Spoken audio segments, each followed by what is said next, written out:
dream again. And it's finally gonna come true today. Sorry about this calendar, because today's the grand opening ceremony for the Bikini Bottom Minecraft server. 11 minutes later. I'm ready, I'm ready, I'm ready, I'm ready, I'm ready!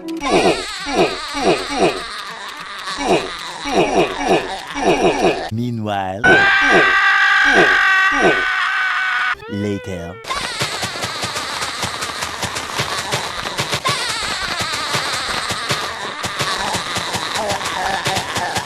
10 seconds later.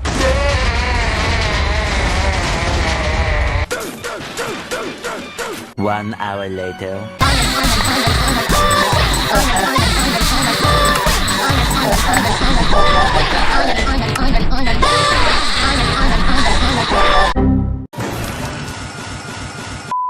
Good morning. Welcome to Retroville. I hope you guys had a great week.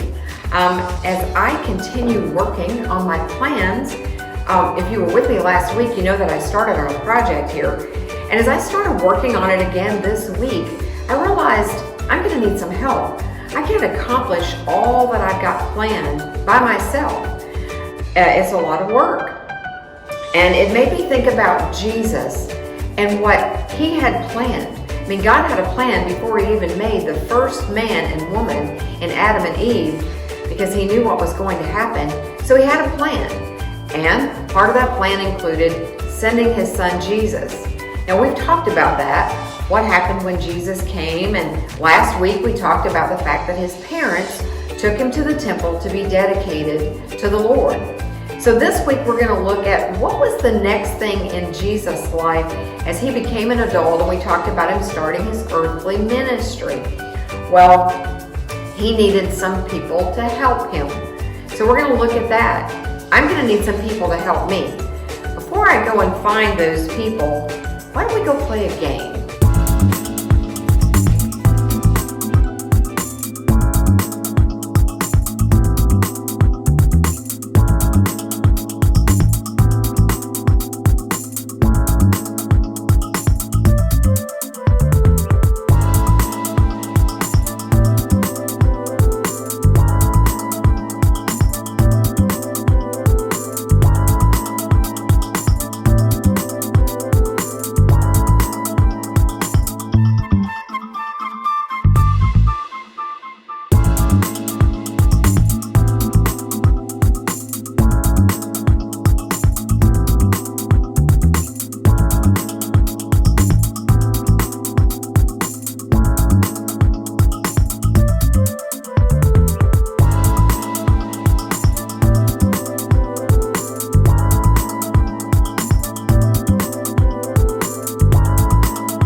Well, I hope you enjoyed that game.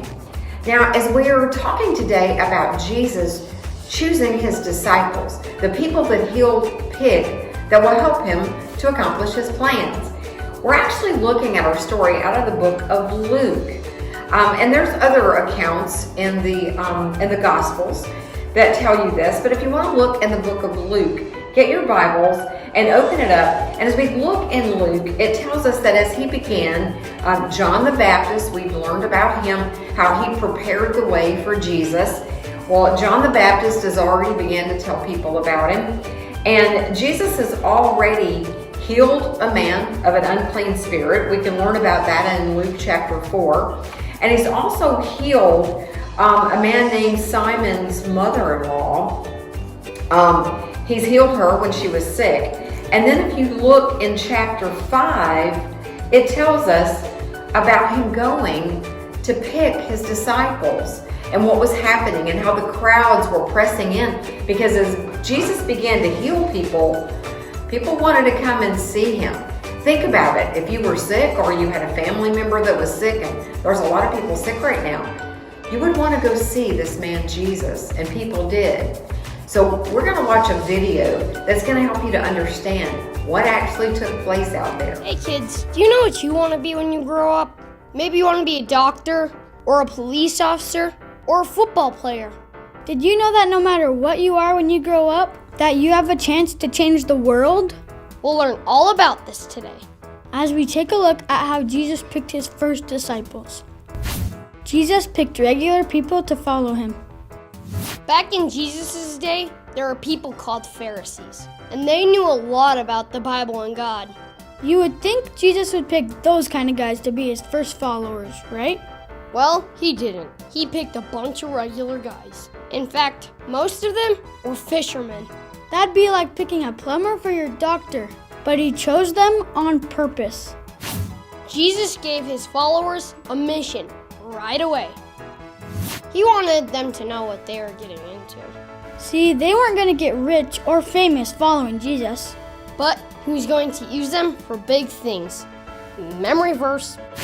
Jesus called out to them, "Come, follow me, and I will show you how to fish for people." When Jesus first called them, he told them he would teach them how to fish for people. What in the world does that mean? Well, it means that he was going to teach them to make even more followers. Jesus made 12 regular guys his main disciples. See, Jesus had a lot of disciples. Those were his faithful followers. But he picked 12 guys to be his main disciples. They were Peter, James, John, Andrew, Philip, Bartholomew, Matthew, Thomas, James, Thaddeus, Simon, and Judas. And they would go out and teach in temples, on the streets, and anywhere else to help bring people to Jesus. Faithful followers of Jesus are the ones who changed the world. Think about those 12 main disciples. They left behind their jobs, families, and homes to follow Jesus. And we still talk about these guys 2,000 years later because they changed the world. And they only changed the world because they followed Jesus and told others about him. So kids, whether you want to be a police officer, a doctor, or a football player, you can change the world too. Well, I hope that video helped you to understand how Jesus chose his first disciples. If you're looking in your Bibles right now, you can look at the bottom on chapter 5.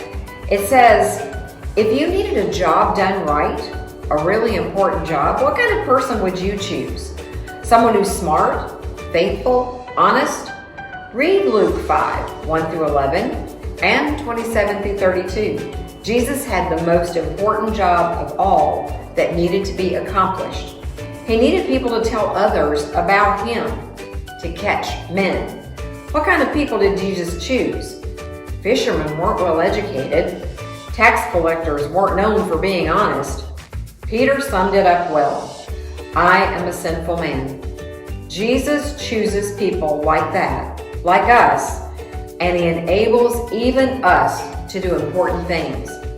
What important job do you think he has for you? God has a plan for all of us. God had a plan for Jesus, and then Jesus asked his disciples to come to help him accomplish that goal. I have a plan here, and I'm going to ask some people to come and help me to accomplish this goal. As we continue to look at the life of Jesus, we'll continue to see where he goes and what he does. I hope that you'll join us right back here again next week, and I hope that you have a great week.